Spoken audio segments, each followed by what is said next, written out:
কিছুক্ষণ হলো পরীক্ষা শেষ হয়েছে। এত এত পরীক্ষার্থীর ভিড়ে আবিরের দৃষ্টি খুঁজছে সেই কাঙ্ক্ষিত ব্যক্তিকে। অবশেষে চোখ পড়ে তার অষ্টাদশীর প্রাণী। দ্রুত পায়ে এগিয়ে আসছে, মুখে তার তৃপ্তির হাসি, খুশিতে জলজল করছে দুই আঁখি। এক নিমেষেই আবিরের দুশ্চিন্তা উধাও হয়ে গেছে। মেঘ কাছাকাছি এসে খুশিতে গদগদ হয়ে বলল, আলহামদুলিল্লাহ, পরীক্ষা ভালো হয়েছে। সঙ্গে সঙ্গে প্রশস্ত হলো আবিরের দুই ওষ্ঠ। ঠান্ডা কণ্ঠে বলল, আলহামদুলিল্লাহ। বাসায় কল দিয়ে সবার সাথে কথা বলেছে। আবির মেঘের দিকে তাকিয়ে প্রশ্ন করল, এখন কি বাসায় যাবি? বাসায় যাওয়ার কথা শুনে মেঘের মনটা খারাপ হয়ে গেছে। 24 ঘন্টা বাসায় থাকতে থাকতে বিরক্ত হয়ে গেছে। কোচিংয়ে যাওয়া বন্ধ হওয়ার পর শুধু একদিন ভাই বোনদের সাথে ঘুরতে বের হয়েছিল। সেই থেকে বলতে গেলে ঘরবন্দি। মেঘের মন খারাপ দেখে আবির পুনরায় প্রশ্ন করল, ঘুরতে যাবি? সহসা মেঘ হাসি মুখে আবিরের দিকে তাকিয়েছে, কিন্তু হাসিটা কয়েক সেকেন্ডেই গায়েব হয়ে গেছে।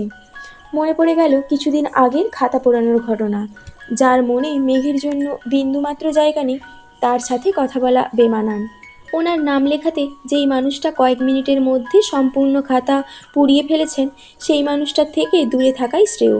মেঘ মাথা নিচু করে উত্তর দিল, না, বাসায় চলে যাব। আবির কপাল কুঁচকে কেমন করে চেয়ে আছে। আবির খুব ভালো করেই বুঝতে পারছে তার অষ্টাদশী অভিমান করে আছে। আবির গম্ভীর কণ্ঠে বলল, আগে চল খেতে যাই, তোর জন্য তাড়াহুড়োতে সকালে না খেয়ে বের হয়েছি, খুব ক্ষুধা লাগছে। আজ শহর জুড়েই জ্যাম। পরীক্ষার্থীদের ভিড়ে গাড়ি এক জায়গাতেই ঘন্টার পর ঘন্টা আটকে আছে। মেঘকে নিয়ে নাস্তা করে বেরিয়েছে। 1 ঘন্টায় বিশাল জ্যাম পেরিয়ে বাইক ছুটছে নিরুদ্দেশের পথে। মেঘ দুবার জিজ্ঞেস করেছে, কোথায় যাচ্ছি, কিন্তু আবির কোনো উত্তর দেয়নি। ঘণ্টাখানেকের মধ্যে পৌঁছে গেছে এক অপরূপ সুন্দর জায়গায়। উত্তরা 15 নম্বর সেক্টরের সুপরিচিত সেই জায়গার নাম দিয়াবাড়ি।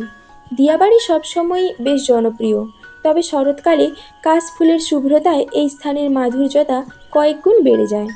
আকাশে যেমন সাদা মেঘেরা ঘুরে বেড়াচ্ছে, তেমনি প্রকৃতি জুড়েও সাদার মেলা। মুগ্ধ আঁখিতে কাশফুল দেখছে মেঘ। কাশফুলের শুভ্রতায় মেঘের মন ফুরফুর হয়ে গেছে। গুটি গুটি পায়ে এগিয়ে গিয়ে আলতো হাতে কাশফুল ছুঁয়ে দিচ্ছে। এদিকে আবির বাইকে হেলান দিয়ে দুর্বোধ্য দৃষ্টিতে তাকিয়ে সেই দৃশ্য দেখছে।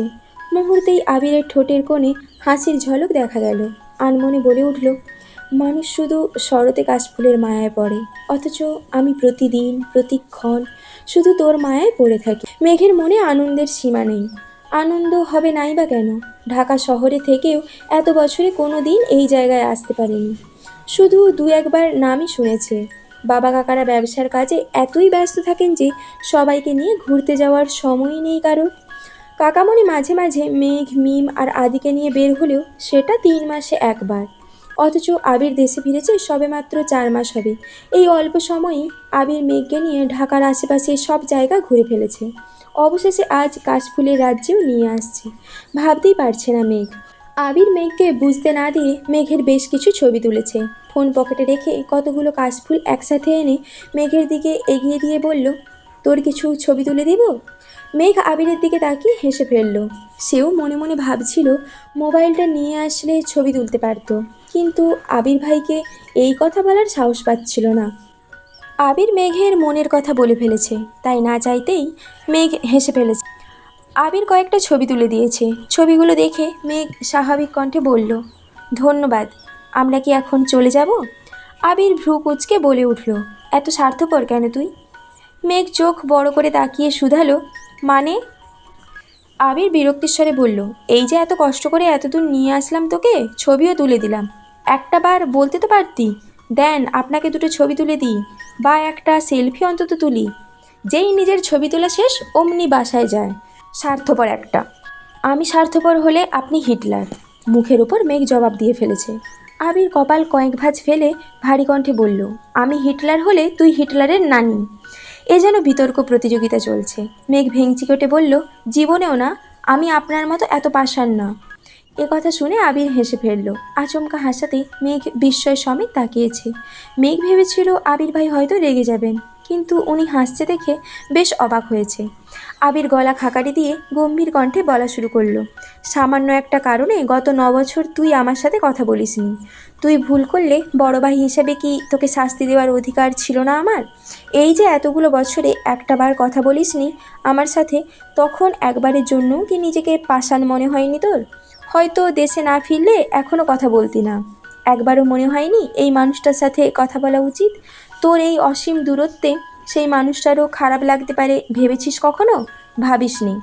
মেঘ শান্ত চোখে তাকিয়ে আছে, ওষ্ঠদ্বয় কাঁপছে তীর করে।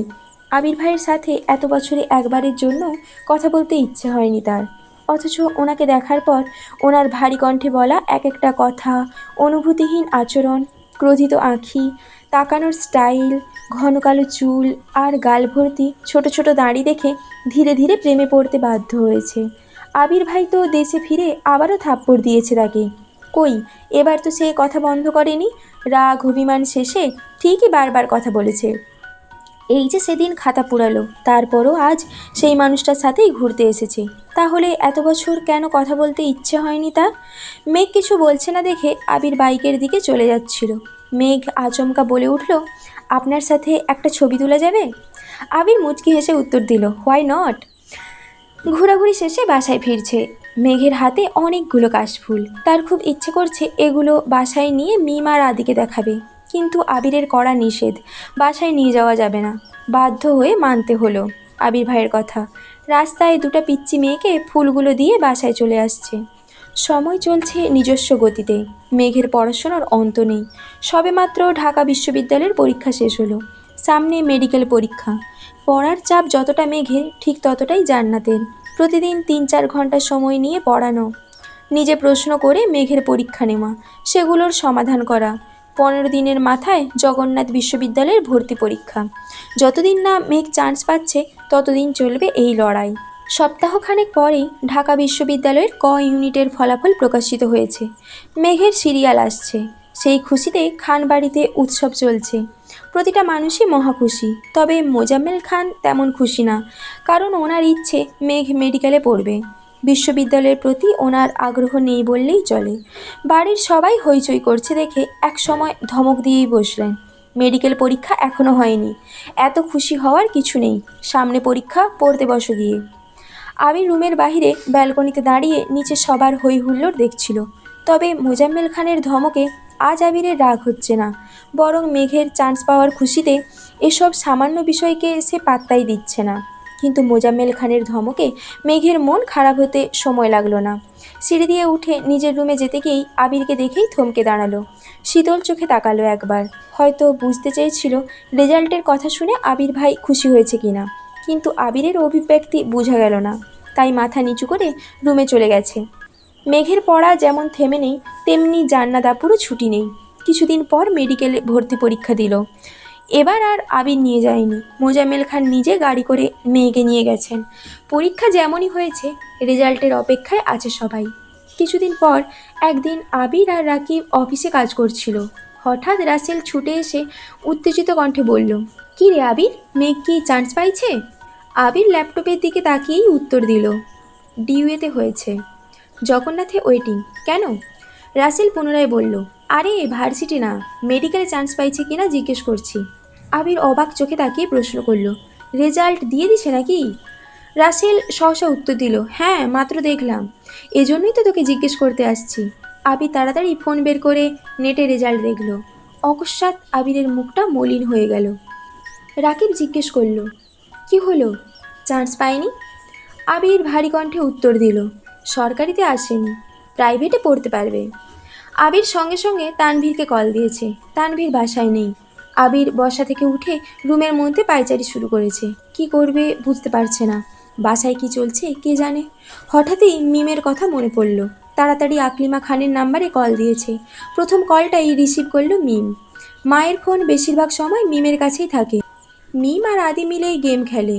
মিম কল রিসিভ করেই সালাম দিল। আবির সালামের উত্তর দিয়ে ভারী কণ্ঠে বলল, বাসার কি অবস্থা?